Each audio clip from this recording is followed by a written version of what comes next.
As a kid, I lived with neglectful parents at best. At worst, Dad would turn his screams and fists on me, but I learned quickly how to dodge the worst of it. Mom wasn't much help, she'd just smoke in the kitchen and complain at him for staying out so late. At the time, we lived basically in the middle of nowhere. Our nearest neighbors were a long walk away for a 6-year-old, and we had trees between us, no one to run to for help. But I was pretty small for a kid my age. I learned I could fit pretty much anywhere. The closet. Dryer. I think even once I tucked myself under my futon in such a way I could still get some air, but no one could see me. I was a master at hiding. But it wasn't for a good reason. One night I chose to do something different. I could hear it in Dad's yells. He was pissed and was about to get violent. Mom wasn't helping either, just piling fuel onto an inferno of a flame. So I knew I had to find a good hiding spot. I'd gotten the idea a few days before when I realized the lattice covering the bottom half of the back porch had a hole in it. Not big enough to fit a full-grown man, most likely, but it could fit a skinny 6-year-old with no problem.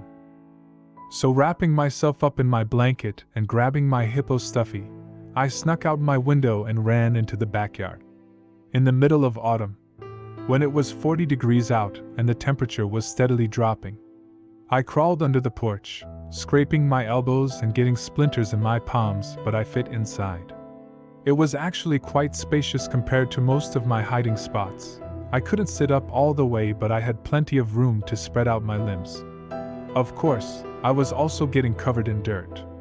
It had rained a few days ago, so the mud was still a little wet.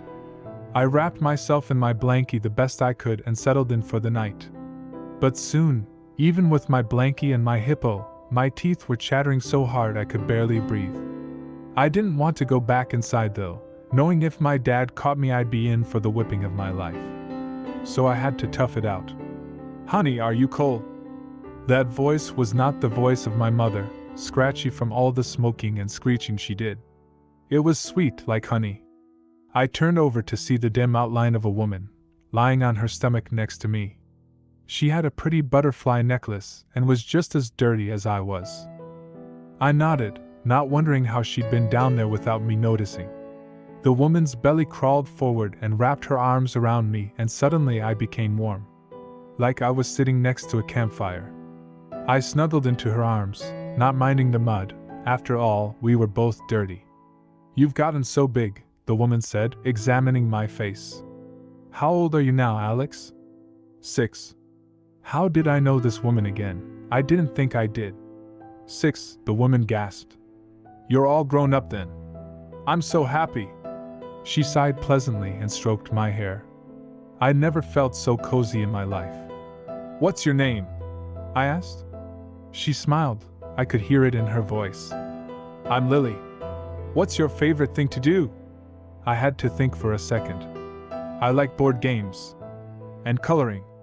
Lily chuckled. "Just like me then. Could never get enough of Scrabble. But I guess you're still too young to play that, huh?" I nodded. "Lots of words. I want to play it though. I like the tiles. Would you play with me?" I heard Lily sharply inhale. I don't think I can. Your daddy put me under here, and I can't leave, but..." She thought for a second. "Alex, could you do me a favor?" Of course, this lady was oh so nice. Why wouldn't I do her a favor? "When you wake up in the morning, go to the police station. Ask for an officer by the name of Lowell Joyce. Tell him where to find Lily, okay? Under your back porch. He'll come and he'll get me, and then maybe we can play Scrabble." Yes. I was too excited about the possibility of playing Scrabble to notice how Lily's voice caught at the end. I nodded vigorously. "I'll do it. We can be on the same team, right?" Lily softly laughed. "I'll help you understand the rules. Good night, Alex." When I woke up the next morning, I heard Lily's voice. "Go now. Your dad's gone to work. I'll tell you how to get to the station." Rubbing my eyes, I crawled out from under the porch and went into the house to grab my shoes and a coat. I shivered in the frosty cold. But I thought Lily was right behind me. After my shoes and coat were on, I started walking. It was long enough to get to the neighbor's house. I really can't remember how long it took to get to the police station, although I have no idea why no one pulled over to see what the hell a 6-year-old in dirty pajamas was doing walking alongside the road. Lily kept guiding me onward. Wait. Okay, cross the street now. Turn right here. Keep going. You've almost made it. I nearly collapsed with exhaustion by the time I walked into the station. The guys out front chatting and having a good time didn't see me until I almost made it to the front desk. Whoa! Kid! You okay? One of the officers knelt down to my level, eyes wide. I nodded. I'm okay. Can I speak to Lowell Joyce? One of the other officers picked me up. Sure, kid. Sure. Let's just get you someplace warm. Holy shoot, your lips are blue. I remembered quietly scolding the man about watching his language. Shoot was a bad word. I was given some warm cocoa and wrapped up in a blanket by the time an old man with a graying mustache sat by me. Hey, kid. I'm Sheriff Joyce. What's your name? He asked. Alex. I set down my cup and looked him straight in the eye. I was told to tell you that Lily is under the back porch. You need to go let her out so we can play Scrabble.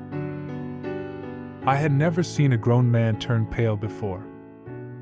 Lots of things blurred together at this point. I remember being taken back to my house and there were a lot of police cars and people around. The back porch was surrounded by yellow tape, and someone was taking a black bag away while my dad was in handcuffs. After that, I lived with my grandparents, Sheriff Joyce and his wife. I tried to ask about what happened and who was Lily, but I always got shut down. I was too young to know. But life got better. A lot better. Grandpa was the best man I could have hoped for in my life. We went out on weekends to the movies where he let me have the giant soda even though I'd have to pee in the middle of the movie. When I asked if I could drink when I was 13, he let me try a beer. I spat it out and didn't touch it again.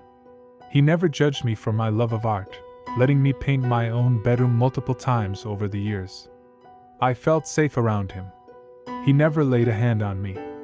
My grandmother was amazing too. Over the week she'd homeschool me along with teaching me things that you wouldn't learn in a school, such as how to respect others but not take their crap. And cooking. Lots of cooking. I could make my own birthday cake by the time I was 12. But I usually just made them for my friends. I got a lot of those after I was free from my dad. When I turned 16, Grandpa took me back to my dad's house. The whole thing had been bulldozed over. But I could still see the yellow tape wound around a few trees, faded and torn. We sat together in the back of his truck. He opened a beer and drank half of it before setting it down and grabbing me an orange soda. After I drank it, he told me, "Lily was your mother." Good thing he didn't tell me as I was swallowing. I likely would have had it coming out of my nose. "My mom?" I questioned, confused. "Your actual mom. The woman who lived with your dad was not your mother." My granddad grabbed another beer. "Lily was my daughter. I loved her so much, but when you were around 6 months old, she vanished." My stomach dropped. "My dad just imprisoned her under the porch?" I asked, starting to feel sick. Grandpa took a deep breath before setting his unopened beer down. "That's something I've never been able to understand. Did Lily tell you to find me? And that she loved Scrabble?" "Yeah. She kept me warm that night. I probably would have frozen to death if she hadn't been there." I was a stupid kid, even I knew that. Grandpa went dead quiet before he opened that beer and slammed the whole thing. "Alex, Lily had been dead the whole time she was gone. When we dug her up, she was bones. Experts confirmed it, and your dad confessed to what happened. They'd gotten into a fight and he threw her down the stairs. She broke her neck." He clenched his fists. "I knew he had something to do with her disappearance, but I never had proof until you walked into my station, covered in dirt, and told me she was under the porch." I was floored. I couldn't breathe. All I could do was shake my head. "But I saw her. She was alive. She had this butterfly necklace." I trailed off when Grandpa pulled an evidence baggie from his pocket. There was that butterfly necklace all right. Rusty, and parts of the paint had chipped off, but I remembered it as clearly as I remembered Lily's voice. Grandpa took a shaky breath as he pressed the bag into my hands. Lily loved you so much. It is why she stuck around that devil. You were her whole world. She was constantly taking pictures and sending them to us in the mail. Sometimes a mother's love can accomplish things that no human can do. My eyes overflowed with tears as I clutched the necklace to my chest. Choking on sobs, I leaned against Grandpa. He held me tight, and I swear I felt a few of his tears land on the top of my head. And for just a brief moment, I swear I felt that warm love I felt that night under the porch.